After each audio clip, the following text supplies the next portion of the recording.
Okay, so this is the third part for vector addition. So following the graphical method, we have the analytical method. So for me, this is less time consuming and it's much more easier than the graphical method, no? So aside from being much more easier, it's more accurate and precise. Okay? So this is more accurate than the graphical method, which is limited by the precision of the drawing. However, the graphical method will still come in handy to visualize the problem by drawing vectors using the head-to-tail method. Okay? So take note for vector addition, analytical method, we have here the sine, cosine, and tan. This is known as the trigonometric functions. No? So, a right triangle has three parts, okay? Consisting of the hypotenuse, the y component, and the x component. In some literature, y is known as the opposite side. Okay, this is known as the opposite side. Okay, opposite. And x component is known as the adjacent side. That's why the mnemonics for sine, cosine, and tan, we have so, ka, and towa. Why? So, sine, opposite, the y, and hypotenuse. Okay? That's why the formula for sine is y over h, or opposite side over hypotenuse. For cosine, we have the x or the adjacent side, kaya x yan.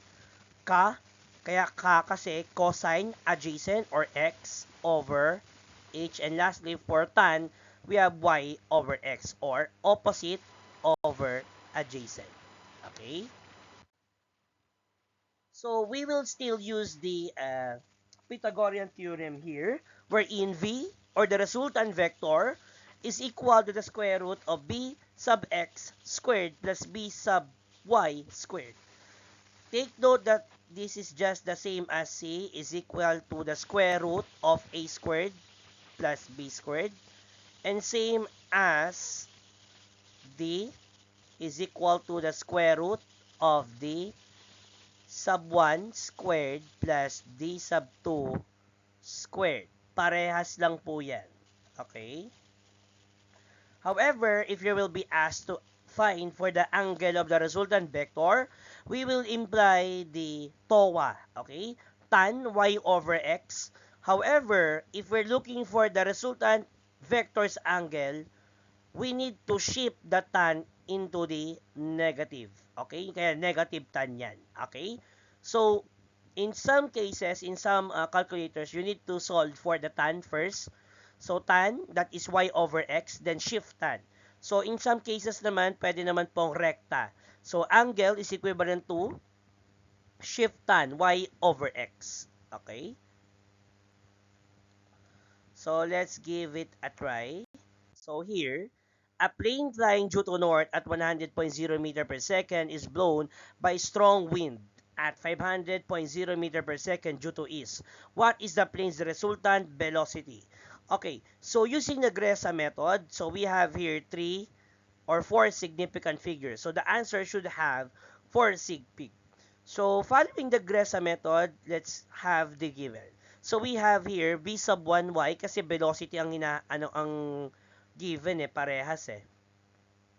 Next, what is the required? So we're looking for the resultant velocity or b sub r. So it could be b sub r capital, walang problema po 'yun.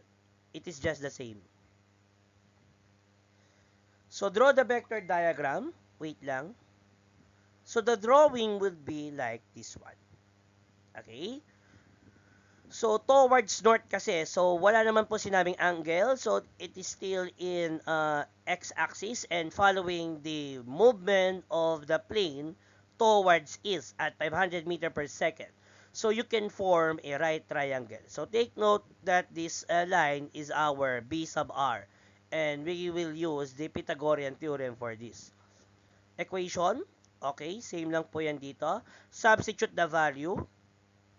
After substituting the value, you can solve this individually. So 100 squared, 500 squared, that is 10,000 and 25,000. pagpaplasin nyo, that is 35,000, square root nyo po, then you have, the resultant vector would be 509.9 meter per second. Next, for the tan or the angle, if you will be asked to get the angle here, y over x, so this is your, where is your opposite? Here, in this triangle. Take note that this is the right triangle ha, parang ito. So, ito yung y mo, ito yung x mo. Okay? So, ang y mo ay ito. This is your x component. Baka lang malito kayo. Okay? And that is 0.2. So, to get the angle, that is just the tan pa lang ha, hindi pa yan ang angle. So, shift tan, and that would be 11.31 degrees. And take note, whenever we answer in angle, it should be in degrees, as always. Why north of east? Because using a protractor here, that is pointing towards north of east. And that's all for the third part for vector addition.